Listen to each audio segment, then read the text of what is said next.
ஸ்ரீமதி ராமானுஜாய நமः. நாராயணம் நமஸ்கிருத்ய நரஞ் சைவ நரோத்தமம் தேவீம் சரஸ்வதீம் வியாசம் ததோ ஜெயமுதீரயேத். நாள்தோறும் பகவத்கீதையில் இப்போ நாம் 13வது அத்தியாயம் பார்த்துட்ருக்கோம்.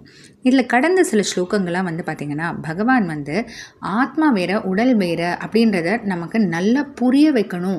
ஏன்னா இது நமக்கு ஆல்ரெடி தெரிஞ்ச விஷயந்தான். ஏற்கனவே 2வது அத்தியாயத்தில் ஆத்மா வேற உடல் வேற அப்படின்றத பகவான் சொல்லிட்டாரு. இருந்தாலும் இதை நல்லா தெளிவாக புரிய வைக்கிறதுக்காக இன்னும் ஆழமாக ஆத்மாவுக்கும் உடலுக்கும் உண்டான வித்தியாசங்கள் எல்லாம் எடுத்து சொல்லிட்டு வராரு.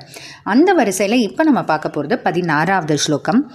अविभक्तं च भूतेषु विभक्तमिव च स्थितं भूतभर्तृ च तज्ज्ञेयं ग्रसिष्णुप्रभविष्णु च.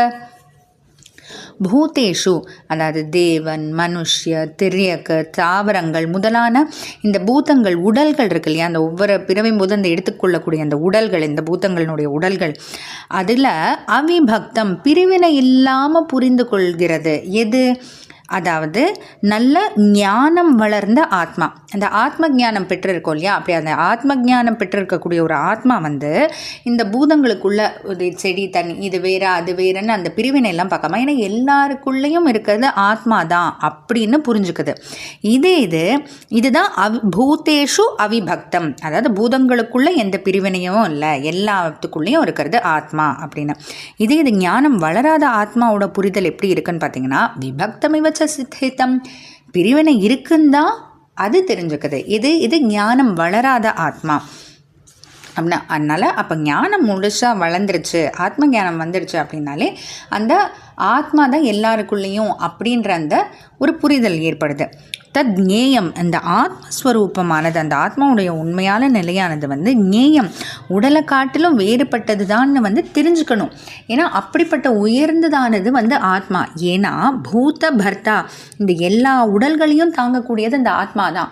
எப்படி அதை வச்சு சொல்லலாம் அப்படின்னா, ஏன்னா ஆத்மா அந்த உடலை விட்டு கிளம்பி போன பிறகு அந்த உடலால் ஃபங்க்ஷன் பண்ண முடியாது இல்லையா, உடலால் செயல்பட முடியாமல் கீழே விழுந்துடுது. அதனால தான் இந்த ஆத்மா தான் இந்த உடலை தாங்குது. கிரசிஷ்ணு, உண்ணுபவரே ஆத்மா தான். அது எப்படி? ஆத்மாவுக்கு தான் பசி தாகம்லாம் இருக்காது. அப்போ ஆத்மா உண்ணுபவர்னு எப்படி சொல்லலான்னா, இந்த உடலுக்கு சாப்பாடு வேணும், ஆனால் அந்த உடலால் ஆத்மா இல்லாமல் வெறுமா இப்போது ஆத்மா கிளம்பி போன பிறகு அந்த விழுந்து போன உடலால் சாப்பிட முடியுமா? முடியாது. அப்போ அந்த ஆத்மா அதுக்கு தேவைப்படுது. அதனால ஆத்மா உண்ணுபவர் அப்படின்னு.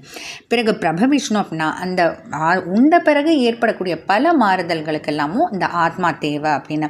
இதிலிருந்து இந்த ஆத்மா இல்லைன்னா எப்படி இந்த உடலால் செயல்பட முடியாது. அதனால் ஆத்மா வேற உடல் வேற, அது ஒரு விஷயம். இன்னொன்று ஆத்மா எவ்வளோ உயர்ந்தது அப்படின்றதையும் இந்த ஸ்லோகம் மூலமாக நம்ம தெரிஞ்சிட்ருக்கோம். தொடர்ந்து பார்க்கலாம். ஜெய் ஸ்ரீ கிருஷ்ணா.